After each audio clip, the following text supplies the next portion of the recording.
Bonjour, eh bien on est sur le port, un endroit exceptionnel pour la ville de Nice, et où je voudrais vous décliner un petit peu les grands principes, les grands choix environnementaux. En fait, la vraie question, pourquoi vous allez voter pour Christian Estrosi au niveau de l'environnement?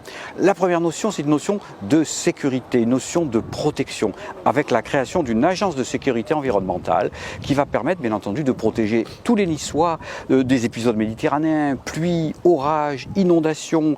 On va avoir en particulier, et c'est amusant parce que ça émerge maintenant, des nouvelles maladies avec les problèmes de changement climatique. Et là, les seniors ont besoin d'avoir cette protection. C'est ça aussi, faire de l'écologie responsable, de l'environnement protecteur. Le deuxième volet, je pourrais vous parler du plan vélo, mais je vais ne pas le faire comme ça. Je vais le faire, le plan vélo est englobé dans ce qu'on appelle une mobilité douce. À quoi ça sert de faire une allée de vélo si derrière on a un bus diesel qui fume? On ne va pas respirer des particules. Alors par contre, le plan vélo a toute sa valeur s'il apparaît au moment où on a réglé le grand problème de mobilité avec le tram, il est d'ailleurs derrière nous, avec des bus à énergie propre. Alors là, on peut installer un plan vélo, c'est ce qui est prévu, logique.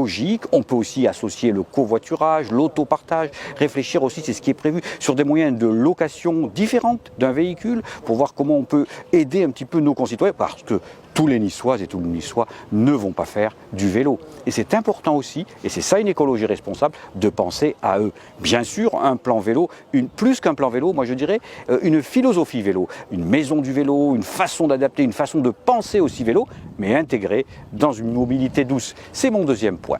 Le troisième point dans ce programme avec Christian Estrosi, c'est un grand plan alimentaire. Et c'est pratiquement ce qui m'a donné envie de m'engager, parce qu'il a créé, bien avant la législation, bien avant le règlement, une cuisine, une restauration pour nos pitchouns, avec zéro plastique. Et ça, c'est très important. Et bien, continuer à développer cette façon de faire, du bio, essayer de ramener avec nous les jeunes agriculteurs. Et ça, comment le faire? Il faut avoir les liens sur l'économie. Quel est le candidat qui a autant de liens sur les responsables économiques, sur la chambre de commerce, sur les jeunes agriculteurs, pour développer un sigle fabriqué à Nice et vendu à Nice? C'est le troisième plan sur ce grand plan alimentaire. Et bien entendu, l'alimentation côtoie la santé. On voit bien que là aussi, on va toucher sur les particules, les perturbateurs endocriniens, les particules fines. C'est déjà réglé. C'est pour ça que j'ai voulu être sur le port, puisqu'on a diminué les émissions toxiques de particules fines sur le port, donc bien avant tout le monde.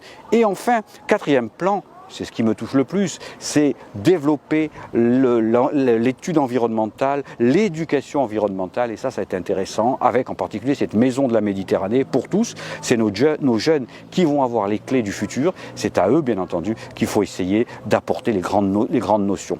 Et je vais terminer par la conclusion sur ces 4 points. Peut-être ce qui me paraît le plus intéressant, c'est que depuis quelques semaines, je participe avec les co-listiers de cette liste de Christian Estrosi, de participer et de découvrir un petit peu quel engouement, quelle envie ils ont de développer l'activité transversale de l'écologie. À quoi cela servirait, par exemple, de travailler sur les écoles si l'adjoint aux écoles n'est pas intéressé par la protection de l'environnement, par la découverte un petit peu et l'aide de l'environnement.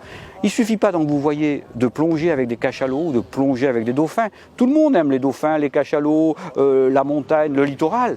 Il faut travailler depuis très longtemps sur la transition écologique, il faut avoir cette volonté transversale.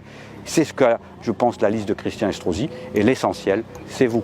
Alors le 15 mars, c'est une date essentielle pour l'écologie. Vous savez qu'on a 10 ans pour changer la planète, on a 6 ans avec le mandat du maire, et on a un jour pour regrouper l'ensemble des forces écologiques. Ce jour-là, c'est le 15 mars. Moi, je vous attends.